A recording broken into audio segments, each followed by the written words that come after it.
حضرت جنید بغدادی رحمتاللہ تعالی علیہ سے نا کسی نے پوچھا کہ حضور علم تو آپ نے استادوں سے پڑھا ہے لیکن یہ اخلاص آپ کو کہاں سے ملا؟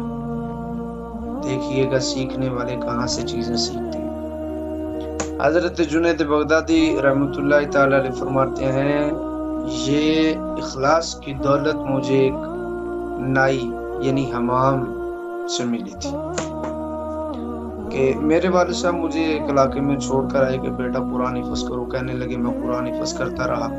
ابا جی نے کہا سفر زیادہ ہے بیٹا، واپس آنا ہے تو قرآن حفظ کر کے ہی آنا، قرآن پڑھے بغیر واپس نہیں آنا، حفظ کر کے آنا۔ کہتے میں حفظ کرتا رہا، میرے بال بڑھ گئے، میرے استاد نے مجھے کلاس سے نکالا، کہا بیٹا بال بڑے ہو گئے کٹوا کے آؤ۔ کہنے لگے پیسے میرے پاس نہیں تھے، ایک حمام پہ گیا، جا کر میں نے اس نائی سے بات کی، کہا یار میں نے کٹنگ کروانی ہے، پیسہ کوئی نہیں ہے، اللہ کے لیے میری کٹنگ کر، اللہ کے واسطے میری کٹنگ کر۔ کہتے ہیں کہ وہاں ایک سردار بیٹھا ہوا تھا جو اپنے بال کٹوا رہا تھا۔ اس نے نائی نے جلدی سے کہا بھائی نیچے اتر جاؤ۔